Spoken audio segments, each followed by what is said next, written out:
back to another edition of the weekly Brick Sludge. I'm your host, Mel. All right, this month, in the month of March, we are celebrating women. And I don't think the women in our lives get enough credit for all that they do. So here's to you, salute to you. You are citizens, and we appreciate every last one of you. Okay, let's see if we can get out of this sophomore slump. All right, first up, a couple months ago, we actually had a scare. It was a mid in flight scare coming out of Portland, Oregon. Now, one of the contestants of Lego Masters was on that flight leaving out of Portland, Oregon. I'm talking about Kelly Barlett. She describes her story as Friday night, I was on a plane from Portland in which a panel blew out 15 minutes into our flight. We had just passed 10,000 feet and heard an announcement that it was okay to use laptops. I got out my dinner from the airport, took one bite of food, and it was a loud boom in the plane filled with wind and noise. Oxygen mask dropped out. 3 rows behind me was a hole in the side of the plane. It was chaos for a couple minutes while everyone grabbed their masks and a couple people in the row of the missing wall found new seats to the other side of the plane. There was an open seat next to me. It was a 15-year-old kid that jumped over me, sat down, and grabbed a mask. He had no shirt on because it's been sucked off from the panel that blew. He was sitting in the mid seat of the faded row. His mom was sitting in the aisle seat, and thankfully no one was sitting in the window seat. It was too loud on the plane to talk or hear anything, so I used my notes app on my phone to see if he was okay. Between hand gestures, he told me he was okay, and I knew he meant physically, but we were all pretty shaken up, and I couldn't imagine how he was feeling at the moment.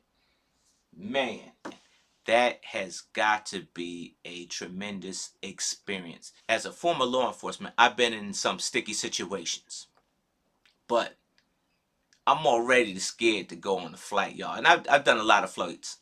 I'm just scared to be up in the air way high because of things like that. And that's like one in a million. It is. It really is one in a million. But enough about me. It's more about Kelly. Shout out to Kelly for having the presence of mind to check somebody else. You ensured not only your safety, but you ensured the checking the safety of this young man that sat next to you frantically in that frantic situation. Now, no one probably ever said thank you, and you probably that type of character that you don't need a thank you. But thank you, Kelly, for looking out after our children and looking out after just the next human being, right? Some folks like we have our quarrels. You know, some of us like red, some of us like blue, some of us like green, some of us like yellow, right? But when it comes down to it, making sure that your fellow human being is okay, that's what life is about. Making sure that the next person is okay. Now that is what makes you a hero. And Kelly Barlett, happy Women's Month to you. You are a hero. You are a citizen. All right, next up, with the month of women, let's talk about another incredible woman. I'm talking about Cece, Cafe Corner. She's in our community as a Lego builder. She's in the land, well, she used to be, and we'll talk more about that. Cece has broken barriers, some that we don't see because you and I don't walk those footsteps in life, but she does. And I'm talking about not only being a woman in a predominantly male hobby, but being an African American woman as well. Quick 5 minutes with our friend Cece. Cece, you have climbed your way to the fandom of Lego YouTube by producing Lego content. Can you tell us about your journey? Um, yeah, just I was getting back into Lego around 2019. Saw that there was something called like Lego YouTube, and people were putting out what they thought about sets out online. And I figured, hey, if I'm gonna buy it anyway, um, why not go ahead and record a video and let everyone know about this fun stuff and that Mhm. it's for everyone and no matter what age or what your background is, and just have some fun. Awesome, awesome. And as I gotta say, like I'm definitely a fan. Before all the other stuff, like before Land, before Lego Masters, I've watched your stuff, and but I'm a fan. I'm still a fan, and I'm glad that you are back. And we'll talk about that. Do you find yourself building with Lego for an outlet or a retreat from the everyday woes? Not as much as I used to. Um, During kinda, like, the height of me producing content, it became very overwhelming, and I quickly filled up a very small space that I was in previously. So, I've kinda taken a step back from building quite as often just so that I don't, have to deal with, all the extra pieces and the where do I display everything. Have the creative process ever been hindered by the pressure to put out content? I'll say yes and no. Sometimes, the most fun is figuring out how do I quickly, figure out an idea around a set, like when I was in the land. Mhm. Um, what's the best way? Is it just a review? Is it like a certain shot or a way to display the set? So sometimes that's kind of the fun. I'm someone who likes to thrive under pressure, Okay. and there's a lot of times time pressure with having to get something out or done by the embargo date so it can be released Mhm. right when that ends. But I'll say yes, sometimes it does because I might have an idea and then it'll be on the back burner, and then I'll go back to my notebook and be like, okay, well, that's too late. No one's gonna watch that video now. I definitely can relate to that. Attending Lego conventions, which side of the fence have you been on? Have you been on the inside of the clique or the outside? And how receptive are other Lego YouTubers towards you in person at these Lego conventions? I will say that a lot of the YouTubers were very receptive. I wouldn't say that I'm on the in click or anything like that. When I've met people in person, they are typically rather friendly except for a handful, and it seems like yeah, I'm just not in that in crowd. It could be just because I'm the type of person I'm not going to self-invite myself Hmm. into a group that just feels very awkward to me, so I like to wait until I'm invited. Maybe that could be perceived one way or the other, by the group as maybe I don't want to be included. We got a little extra time. Was producing consistently start to becoming overwhelming to strain on your life at all? Definitely. Like I said, I was in a small space before. When I first started YouTube, I was Hmm. at my dining room table, and then I was able to move to the corner of my living room, and that kinda took that over. But when stuff starts to spill into the rest of the house and being on stream or producing content, just yeah, it started messing with my relationship and stuff, so it's just how do you tailor that? How do you fit this into your life rather than fitting your life into YouTube? Gotcha, gotcha. We'll get you out here on this. You're looking into a mirror at your younger self reflection. You tell your younger self about all your accomplishments that you have achieved. What are you actually saying? All my accomplishments. Yeah, I would say that the biggest accomplishment was that people have told me that I've inspired them to start collecting Lego or not being ashamed of being an adult collector. And that's kind of the main purpose of what I wanted to show people when I started my YouTube channel. Um, that and also being featured in a New York Times post. That was really cool. All right.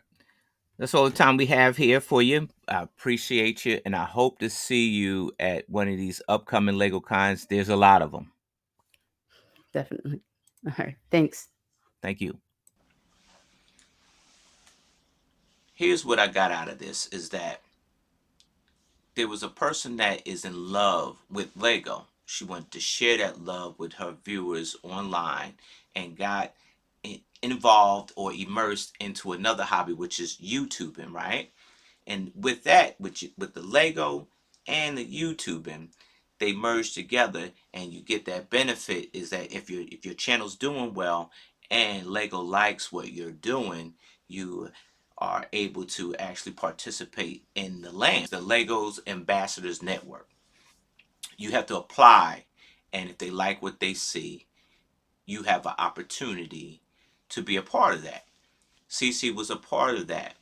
And she took that responsibility, but to whom much is given, much is expected. On the outside looking in, it seems like, oh man, these folks get free Lego, that's the life, or they get free Lego and they ain't have to do nothing for it.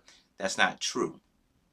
You get these gifts, and in return you are viewing these gifts on your channel. You're producing either recorded or edited video, which takes time, or you're doing these live streams, which takes time. And that's time away from your family. That's time away from, and you can see she said that it was a strain on her family, so she had to take a step back, and she stepped out of the land to I guess repair things that were going on with her family. And now she's solidified those things. And what I'm saying is it's moderation to everything, right? If you take on a task, you have to moderate that output. Because if you give that task your all, and everybody wants it, and that's just how I am. I'm a task oriented person. So if you give me a task, I'm going to give it 100% my all. I forget about all the other distractions. When you're a part of the land and you get all these gifts, and the main thing is, all right, I gotta produce this video, I gotta produce this video, I gotta push this video out, I gotta push this video out on time, because if I don't, my video's late, nobody's gonna watch it. That's the pressure, right? And at the same time, you want to be sure that you get the views and the clicks and the likes, so that this benefit can continue because your channel's starting to flourish.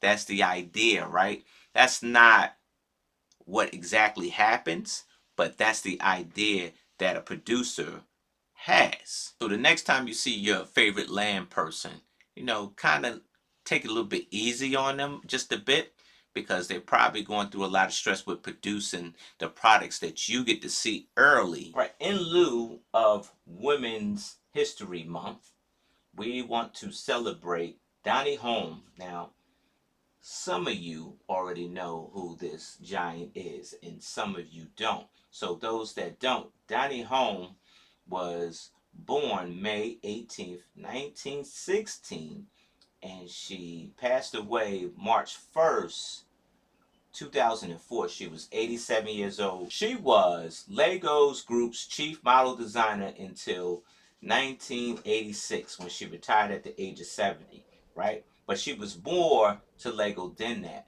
She was the first Lego master builder. In 1936, Home interned for 3 months at the Lego group, where she designed wooden toys. One of her first pieces was a caricature model of a then Danish prime minister. Holm previously studied classical sculpture design with training from a German sculptor. In 1961, Holm was hired as a model designer at Lego Building Resort and was credited for much of its original design and building of the Miniland. As a chief designer in the model shop, Holm was responsible for all Lego model designs of the Legoland Park and building when it opened in 1968. That is moving mountains.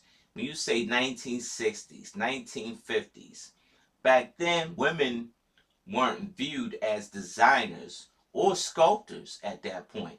And she says that she would have to work twice as hard as the boys.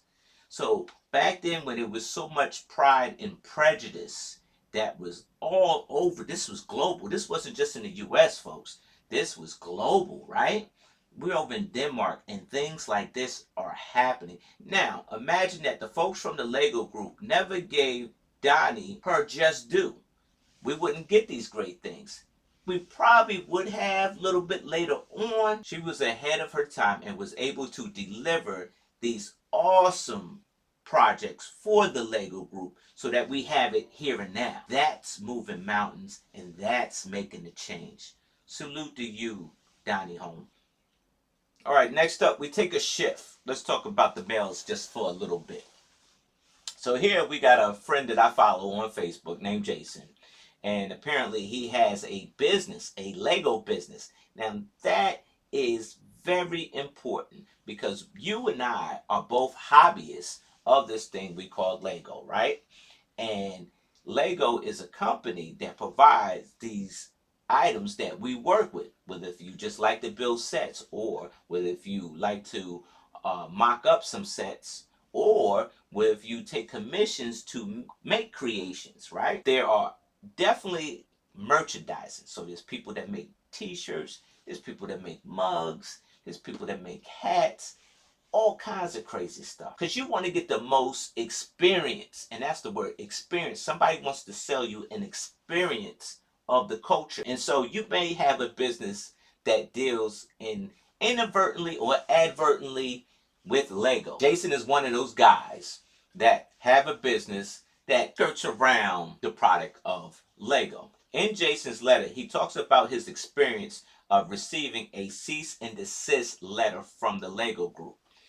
Because he kind of went over the line. First, get that thing, it's scary, it's shocking, because the first thing you think, oh man, I'm gonna be sued. You possibly could be, but I think that in this letter here, they're telling you to stop before they sue you, right? But he goes on in his letter that they laid out the ground rules specifically for him and his business and stuff like that, not to cross tracks into their business, because they don't want anybody to mix up the two identities, thinking that Jason's business got a lot to do with the Lego group. Jason's business, his website is playwell-bricks.com. Now, Lego stands for play well in Danish. So that is kind of like, that's more than stepping over the line. My man, you ran through that like you was Usain Bolt, bro. Because you basically use that word Lego and you just translate it to the English, which is play well. That's kind of dicey, man. It's kind of ballsy, I want to say, or bricksy, however you want to say it. They gave him a fair warning. He took heed to the warning, and everything is good. You make the proper adjustments to move forward, in which it sounds like that's what he did. And that's just it. There's a possibility that you might receive one of these letters. So when you're making a business that has to deal with anything with the Lego product, just check and double check. You can reach out to them, and just like, if, I don't know, say if you wanted to do something with Marvel, right? And you make sculptures, Marvel sculptures, and you're selling these Marvel sculptures, right? And all of a sudden you get a letter from Marvel saying, hey, you need to cease and desist. Those are our characters. We reserve the right. When you come up with these business, and especially like if you're doing commissions, for instance, my friend Corey, he went through the same thing. He uses the Lego product to make these brooches that are sellable, and he sells them, and he sells them on his website. So he had to go through extraneous steps. He was able to rectify that and still have his business. So just as a heads up, just do your homework so you don't have to either shut down a website, shut down your business, or pay out some money. Just be aware. All right, let's jump right into it. Next up, are lugs inviting? Man, so I hear this a lot, right? And there's some predominant YouTubers, Lego YouTubers, that choose not to join a lug. And that's your prerogative. It is. It is. It really is your prerogative. You know, maybe you fit in, maybe you don't. And for me, I'm going to say, for my experience for joining a lug, was I got the bad side of it before the bad side was swept out. And when I came back to the lug, the good side was there, right? And so I'll explain that. So I joined a lug in my area back in 2017. It was different, because I want to tell you that when I walked into the room, I was the only black person in that room. And it was a small room at the time. It wasn't the big room that we got now. It was predominantly white. And that's okay with me. I am who I am, you are who you are, and we either gonna have a conversation and talk and be chums, or we not. I don't care what color you are. But it was it wasn't inviting to me, because, like, for instance, I don't know if you ever felt that, like, it's like a man walking into a woman's clothing store, right? Or you make the wrong turn, not that I ever, but you made the wrong turn and you went into the women's dressing room and all the women stop and look at you. Or vice versa. Like, If a woman walks into a men's dressing room, men's gonna stop and look at you because you're in the wrong spot, morally or whatever. This barrier. We make these barriers as adults. We make these barriers in life, right? And so that, and our morally barrier tells us, oh, you're in the wrong place. You're not supposed to be here. It's pretty messed up, but you're not a part of this dressing room club. You're not supposed to be here. So when I walked in here, when I walked into that room, I got looks like you're not supposed to be here. So, but I'm okay with that. I've been in places that I guess I probably wasn't supposed to be, and I still sat down and still ordered my food or ordered my coffee and couldn't care less. After a couple of lug meetings, man, them folks would kept arguing about bylaws all the time, and it was just not. It really wasn't inviting then. And eventually, the bad apples got pushed out of the lug, right? And then you see some other people just fall off. And as the other people were falling off, some good people were coming in, right? Some good people were coming in, and the love dynamic was changing. You get to a point where I come back and I'm full fledged to luck. I didn't leave, but I stopped going to some lug meetings because of some other stuff, aka the Lego Masters and stuff like that. But I come back to the lug, and the view is different. Like this, I want to say like view, like meaning that there were just different colored people there. Wasn't people who have compassion were there in those seats, and not the hard nosed people that used to occupy those seats. And so it was more inviting at that time, and it's inviting this time. I tell you that because I am the president of the lug. I'm not the ambassador. I'm the president of the lug, which really don't mean anything. I just, kind of organize things unorganized way. A month ago, a new member had joined, and they came to the lug meeting, and it was a older black woman. She looked like a college professor, right? And she had her set that she brought to the lug, and she first came through those doors, and it's funny because it's the same exact place where I first joined, and we were in that same library where I joined our lug, and she come through that door, and I looked, and she had that look as if, am I in the right place? I get up out my seat, and I walk over to her, and I say, welcome to Charm City Lug. I'm Mel, the president here. You can have any seat in here that you want. And she chose to sit next to me, which is a comfort thing, right? You sit next to the person that's talking to you, right? So you feel comfortable. But before the end of the meeting, she's all over the room talking to this member, talking to that member. She's getting, advice from another member, and she made friends.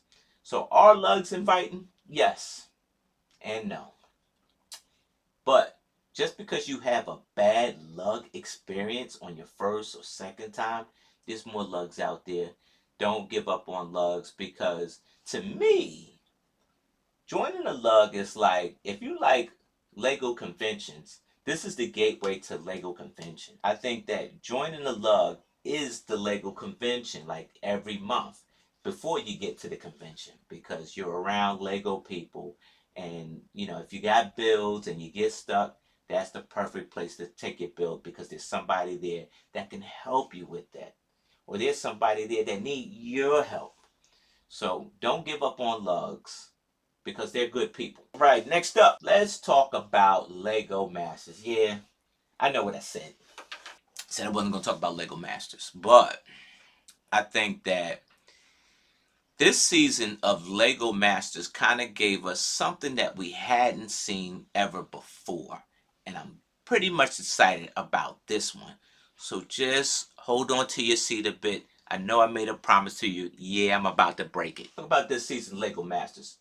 In the final three gave us something that we hadn't seen. In that final three, we had an Asian group, you had a Middle Eastern group, then you had a black group. All minorities, right? In the final three. Now, I don't want to give praise to that, because that's going to come off the wrong way, right? I think that if I was able to create a Lego Masters final, I think all races would be in that final. Back to the Fox Lego Masters show. In the final three, you have Paul and Nalita, brother and sister. They're both black, right? So, being on the first season, me and Jermaine, we were clawing our way to try to get in that final three, to the point that, our talent or our ability just don't allow us to get into that, right? You look at season two and we're hoping, oh, come on, come on, come on, and it doesn't happen. Season three doesn't happen. Season four, Paul and Nalita, they make it to the final three. And it's funny how producers tell stories. This group was like in the middle of a pack and you just didn't really see where they were going, right? And you're looking at the other builders and they're pumping out all these phenomenal builds. Paul and Nalita are in that middle of the pack, right? And all of a sudden, towards the end of the last few episodes of Lego Masters, they start on this surge.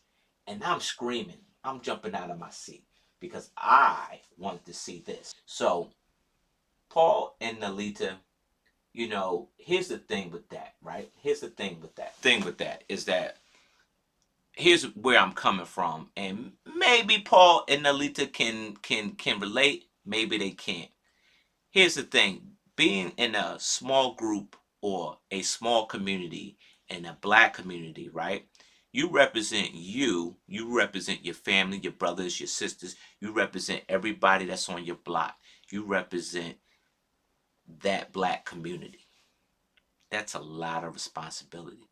And I say represent is that the moment that you go out there and you mess up your opportunity is the moment that you mess up that opportunity for the next person that look like you. And that is the ideology that the black communities have, is that given an opportunity, if I mess up this opportunity, the next person like me that looks like me won't get this opportunity because the people that hold the cards be like, hey, remember that last time? So we're not going that way no more. That's the mindset of where I'm coming from. So those ideologies go a long way. They are instilled in us, right? And are they right? No, because everything should be of face value. Somebody that looks like me shouldn't be penalized because I messed up. But that's how you carry yourself. You carry yourself as if you only had this one shot. And Paul and Nalita took that one shot and they went all the way. They were in the top three. In fact, they ranked number two. My hat goes off to Paul and Nalita. You guys are citizens. Keep rocking out. Sky's the limit for you two. I cannot wait to meet both of you, to shake your hand. Hopefully I'll catch you in the Lego conventions somewhere sometime soon. All right, folks, that's all I have for you. I will catch you next week. That's right. You meet me here on Monday nights at 8 p.m. week after week. I will see you there.